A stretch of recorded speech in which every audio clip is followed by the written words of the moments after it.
혹시 이런 경험 있으시죠? 주말 오후 핸드폰을 손에 들고 자식 번호를 눌렀다 지웠다 반복하신 적.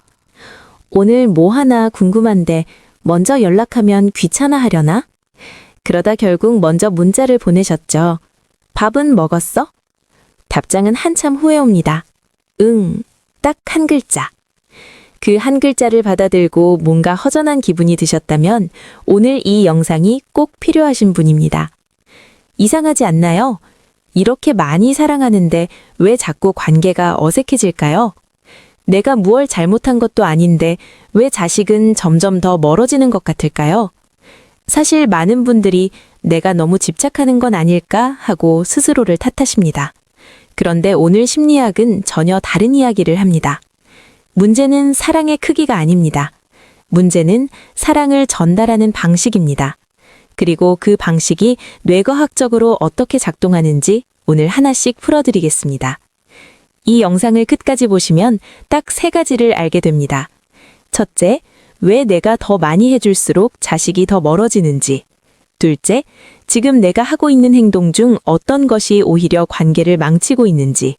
셋째, 오늘 당장 할 수 있는 작은 행동 하나가 관계를 어떻게 바꾸는지. 미리 말씀드리는데요. 오늘 내용은 좀 불편하실 수 있습니다. 나는 자식을 위해 모든 걸 희생했는데 그게 잘못이라고요? 처음엔 억울하실 수 있어요. 그런데 끝까지 들어보시면 억울함이 아니라 안도감이 드실 겁니다. 아, 내가 나쁜 부모여서가 아니었구나. 그냥 아무도 알려주지 않았던 것뿐이었구나. 심리학자 칼 로저스는 이런 말을 남겼습니다. 역설적이게도 내가 있는 그대로의 나를 받아들일 때 비로소 변화가 일어난다. 오늘은 그 역설에 대한 이야기입니다. 자식을 바꾸려 하기 전에 내가 먼저 달라질 수 있는 딱 한 가지. 지금부터 시작합니다. 심리학의 반응성 저항 이론이라는 게 있습니다. 1966년 심리학자 잭 브렘이 처음 발표한 이론인데요. 쉽게 말씀드리면 이겁니다. 사람은 자신의 자유가 침해당한다고 느끼는 순간 본능적으로 반대 방향으로 움직입니다. 예를 들어 볼게요. 길을 걷다가 이 문 열지 마시오라는 팻말이 붙어 있으면 갑자기 전 문이 궁분해지시죠?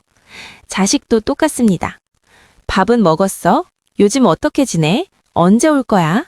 이 말들이 걱정해서 나온 거라는 걸 자식도 압니다. 하지만 뇌는 그 의도를 읽지 않습니다. 뇌는 빈도와 패턴을 읽습니다. 연락이 반복될수록 자식의 뇌는 무의식적으로 이렇게 해석합니다. 또 연락이 왔다. 이건 내가 답해야 하는 의무다. 의무가 된 연락은 더 이상 따뜻하지 않습니다. 하버드 심리학자 에드워드 대시와 리차드 라이언의 자기 결정 이론도 같은 말을 합니다. 인간은 3가지 심리적 욕구가 충족될 때 가장 건강하게 관계를 맺는다고요. 자율성, 유능감, 관계성.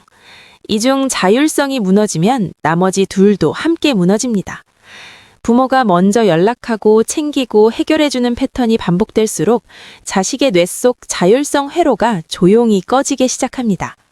관계가 멀어지는 게 아니라 자식 스스로가 관계를 차단하는 방어기제가 작동하는 겁니다. 이건 자식이 나쁜 게 아닙니다.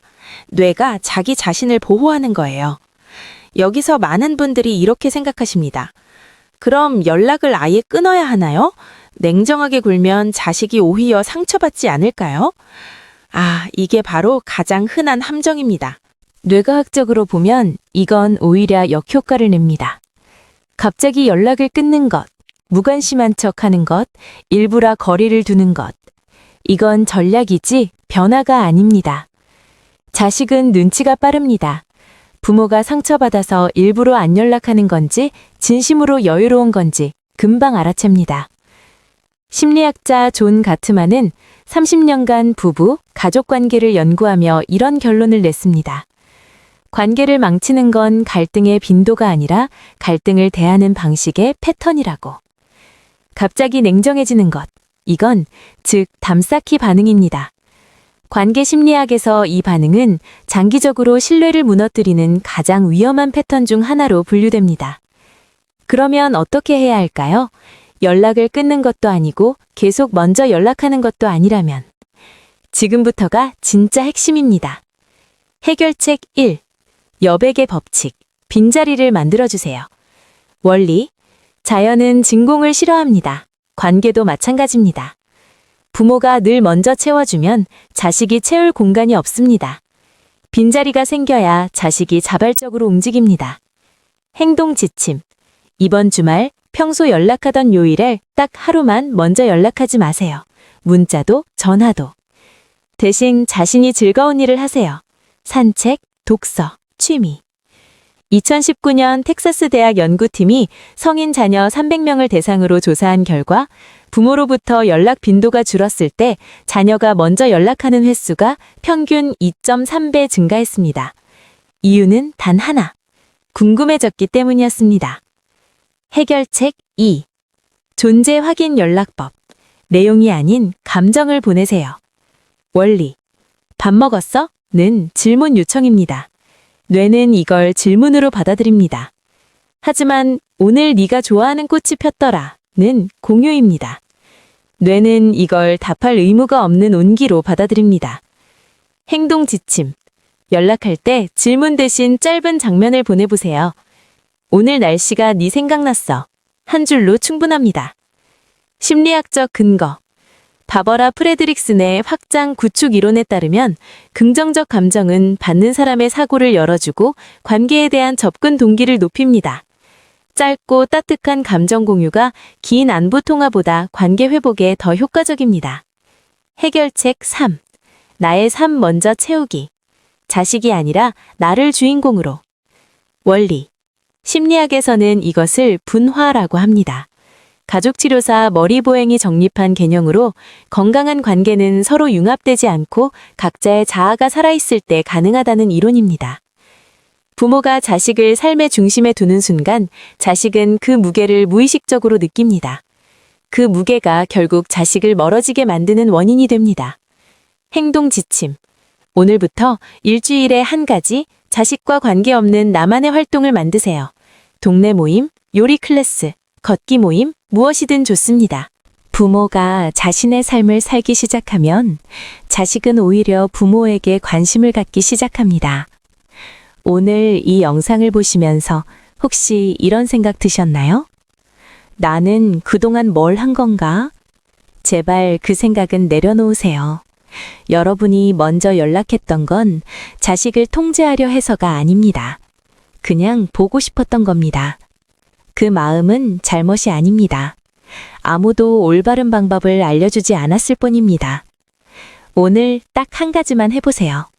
오늘 하루 먼저 연락하려던 손을 잠깐 내려놓는 것, 그리고 그 시간에 자신이 좋아하는 것 하나를 하는 것. 거창한 변화는 필요 없습니다. 기억하십시오. 관계를 기다리는 사람이 관계를 조급하게 채우는 사람보다 언제나 더 깊은 연결을 만듭니다. 그리고 이것이 오늘 심리학이 여러분께 드리는 가장 중요한 메시지입니다. 기분이 바뀌어야 행동이 바뀌는 게 아닙니다. 행동이 먼저 바뀔 때 관계가 바뀌고 그제야 기분이 따라옵니다. 오늘도 끝까지 함께 해주셔서 감사합니다. 다음 영상에서는 자식에게 상처받은 부모의 뇌에서 실제로 일어나는 일을 다뤄볼 예정입니다.